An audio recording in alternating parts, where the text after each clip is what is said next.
Eu queria fazer um pedido também, porque você teve ali a vida da vida de gato e sapato de universitário, que todo universitário tem, de passar às vezes um dia inteiro comendo uma bolachinha só e dormir 4 horas por noite, comer um moranguete, essas coisas todas, um Sim. pastel para passar a semana. Mas eu queria que você contasse uma história que você se lembra de perrengue, de um dia de perrengue na vida de Nayara, indo para a universidade, no trem ou no ônibus ou no metrô, qualquer uma dessas, assim. Conta, e daí, essa é a primeira. E a segunda, é muito comum que as pessoas no início da faculdade pensem que errar o caminho, tem vontade de largar, de trocar, de abandonar. Eu queria saber se você passou por isso também. Então, são essas duas coisas que eu queria que você comentasse agora. Uhum. Bom, perrengue, que eu acho que, inclusive, já virou tema de podcast, de verdade, já virou, que é o dia que eu dormi em Caieiras, porque o trilho estava alagado, eu não conseguia ir para casa, meus pais não conseguiam me buscar, porque estava ilhado, e eu literalmente dormi num restaurante, quer dizer, não dormi, fiquei acordada a madrugada inteira. Mas vou contar. Eu trabalhava, né, então, a partir do segundo ano, eu já comecei a trabalhar até para pagar a parte da faculdade e tudo mais. Mas trabalhar na área como psicóloga? Trabalhei como instrutora. Foi aí que eu conheci o autismo. Mas aí a gente já comenta sobre depois isso. Você chega lá. Isso. Então, eu trabalhava cerca de 9 horas por dia, contando com a hora do almoço. Então, eu acordava umas 6h15, saía de casa às 7 para entrar às 8. Saía às 5 horas da tarde e entrava às 7h15 na faculdade. Então, eu saía do trabalho, tipo, passava um desodorante, né, quase uma camuflagem, e ia para a faculdade. E assim, era sofrido, porque era sono, era fome, era estresse, porque tinha texto atrasado, enfim, era punk.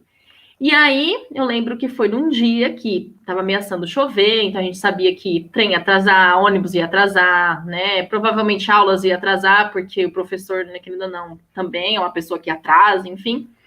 E aí, mas mesmo assim eu fui para a faculdade, porque eu não gostava de faltar, porque sempre tinha conteúdo. Então eu já não conseguia aproveitar 100% dos conteúdos. Tentava acompanhar o máximo de leitura, enfim. Se eu não fosse para a faculdade, era menos ainda que eu ia absorver, né? Então eu ia mesmo nesses dias de chuva. E aí a aula das 7h15 às 10h40 e tudo mais. Aí no final da aula eu voltei. Aí eu encontrei com uma amiga minha que vinha para cá, vinha para Morato também, e a gente pegou o trem e tudo mais. Então eram o quê? Umas 11h30, quase meia-noite. A gente no trem, voltando. Aí quando foi em Perus, foi anunciado que o trem que não tinha, não ia seguir viagem, porque o trilho estava cheio, estava alagado. E aí a gente desembarcou, sem saber o quê. Eu não sabia se eu ria, se eu chorava, porque eu estava pensando no dia seguinte que tinha que trabalhar e estudar novamente. E aí eu lembro que a água baixou um pouquinho em Perus, e a gente entrou no trem e foi com esperança que conseguisse chegar em Morato. Caieiras parou de novo, porque lá tem um riozinho, né? E aquele rio transbordou. Então não tinha como ir, não tinha. E aí, como choveu muito, né? Caieiras é meio que uma baixada assim, ao redor de Caieiras também estava alagado. Então era praticamente ter acesso a Caieiras. Não tinha como ter acesso por conta da enchente. E aí, a estação lotada de gente, eu com fome, estressada, querendo ir embora, procurando tomada para carregar celular, aquele monte de mochila, aquele monte de coisa na estação. E aí foi quando a gente começou a encontrar uns conhecidos, que também estudava na São Judas ou em outras faculdades e tudo mais. E aí a gente falou assim, a gente não pode ficar aqui na estação, a gente precisa carregar o celular. E aí a gente foi andando numa calçada, foi subindo para um lugar alto, né? Quase um kit sobrevivência. Quem assistiu The Walking Dead já tá meio que preparado para esse tipo de ocasião. Deixa eu perguntar, você tinha uma lata de feijão dentro da sua mochila? Quase isso, quase isso. Certo. Uma faca e um arco e flecha e pronto. Tô pronta.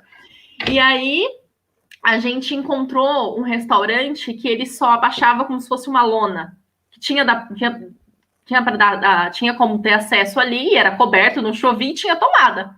E a gente, top, vamos ficar por aqui. Até a água baixar, com esperança. Deu 1 hora da manhã, deu 2, deu 3, e eu, assim, abismada, porque foi chegando gente para se juntar, a gente estava como se fosse um acampamento improvisado ali. Porque chegava a gente meio que fazia uma ficha da pessoa para ver se a pessoa não ia roubar a gente, né? Qual o seu Ainda bem nome? que não tinha Covid nessa época, né? Ainda bem, porque, nossa, ficou todo mundo no chão ali, juntando as cadeiras para poder descansar ou tentar descansar. E aí, depois das 3 horas da manhã, eu já tava assim, meu, não vou conseguir ir para casa. Não dá para dormir 1 hora e voltar. Eu tava tipo, meu, é isso que tem para hoje. E aí a gente passou a noite nesse restaurante, nessa calçada, praticamente. E aí no dia seguinte, acho que é umas 6 e pouco, a água começou a baixar. E aí a gente começou a ligar para os familiares e tudo mais para tentar vir socorrer. A água, acho que conseguiu abaixar umas 7 e pouca. Então, assim, eu só cheguei em casa no outro dia, morta de cansaço. Tipo, eu nunca desejei tanto a minha cama quanto aquele dia. E aí, no dia seguinte, eu lembro que a minha chefe, a gente tinha ficado sabendo do perrengue, meio que me deu o dia de folga, acho que eu dormi o dia inteiro. Todo o sono atrasado dos dias anteriores eu dormi. Aí, no dia seguinte, eu voltei para a faculdade. Mas, assim, um perrengue, porque literalmente eu dormi na rua. Literalmente. O Ariano Suassuna, ele diz que sobre as histórias tem algo muito certo. As ruins de viver são muito boas de contar. As boas de viver são ruins de contar. Essa é uma daquelas que foi horrível de viver e maravilhosa de contar.